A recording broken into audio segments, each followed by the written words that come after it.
അപ്പോൾ ഇന്ന് നമുക്കൊരു ഉച്ചയൂണിൻ്റെ വിശേഷങ്ങളായാലോ. അപ്പോൾ അതിനുവേണ്ടി ചോറൊക്കെ വെച്ച് ഞാൻ അടച്ചിട്ട് കേട്ടോ. ഇനിയിപ്പോൾ അതിലേക്ക് കറി വേണമല്ലോ. അപ്പോൾ കറി ദേ ഉണ്ടാക്കിക്കൊണ്ടിരിക്കുകയാണ്. കറി എന്താണെന്ന് ചോദിച്ചിട്ടുണ്ടെങ്കിൽ നമ്മുടെ പ്രത്യേകിച്ച് ഇതിന് ഇന്ന് ഞാൻ കറി വയ്ക്കാനൊന്നും വാങ്ങിച്ചില്ല കേട്ടോ. നമ്മുടെ വീട്ടിൽ ഫ്രിഡ്ജിൽ തുറന്ന് നോക്കുമ്പോൾ എന്തൊക്കെ ഉണ്ടോ അതൊക്കെ വെച്ചിട്ടൊരു കറി. അപ്പോൾ ഇപ്പം ഞാൻ വെച്ചുകൊണ്ടിരിക്കുന്നത് ചിക്കൻ കറിയാണ്. അതെന്താണ് അങ്ങനെ ഒരു ടോക്ക് എന്നല്ലേ, ഇന്നലെ മേടിച്ച ചിക്കൻ്റെ ബാലൻസ് ഇച്ചിരി ഇരിപ്പുണ്ടായിരുന്നു. അപ്പോൾ അവനെ തട്ടിക്കൂട്ടി ഇന്ന് ഞാനൊരു ചെറിയ ചിക്കൻ കറി വയ്ക്കുകയാണ് കേട്ടോ. അപ്പോൾ നമ്മുടെ സാധാരണ സവാള, ഇഞ്ചി, വെളുത്തുള്ളി, പച്ചമുളക് എല്ലാവരും കൂടി ഒന്ന് വഴറ്റി. അപ്പോൾ ഞാൻ നോക്കിയപ്പോഴത്തേനും അതിൻ്റെ അകത്ത് ഫ്രിഡ്ജ് തുറന്നപ്പോൾ ഒരു പാവം പിടിച്ച ക്യാരറ്റ് അവിടെ കുത്തിയിരിക്കുന്നത് കണ്ട്, അതിനൊരു അനാഥനെ പോലെ ഇരിക്കുന്നത് കണ്ടത് പറഞ്ഞാൽ ഞാൻ അവനെയും കൂടി ഇതിൻ്റെ അകത്തേക്ക് ഉൾപ്പെടുത്തി. അപ്പോൾ കുറച്ച് മല്ലിപ്പൊടി, മുളക് പൊടി, ഗരം മസാല, കുരുമുളക് പൊടി, ഇച്ചിരി തേങ്ങാപ്പാൽ ഒഴിച്ചത് ഇതുപോലെ വരട്ടി എടുത്തിട്ടുണ്ട്.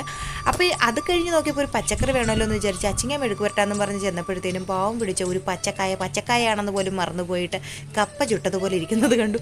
അപ്പം ഞാൻ ജസ്റ്റ് ഒന്ന് മുറിച്ച് നോക്കിയാണ് നല്ലതാണെന്ന് അറിയണം. അപ്പം നോക്കിയപ്പോൾ പുറത്തെ വാട്ടമൊന്നും അകത്തില്ല കേട്ടോ. അപ്പോൾ അവനെയും കൂടി വെച്ചിട്ട് ഒരു മെഴുക്ക് വരട്ടി. അപ്പോൾ അച്ചിങ്ങ മെഴുക്ക് വരട്ടി, കച്ചമ്പറ്, ചിക്കൻ കറി ആൻഡ്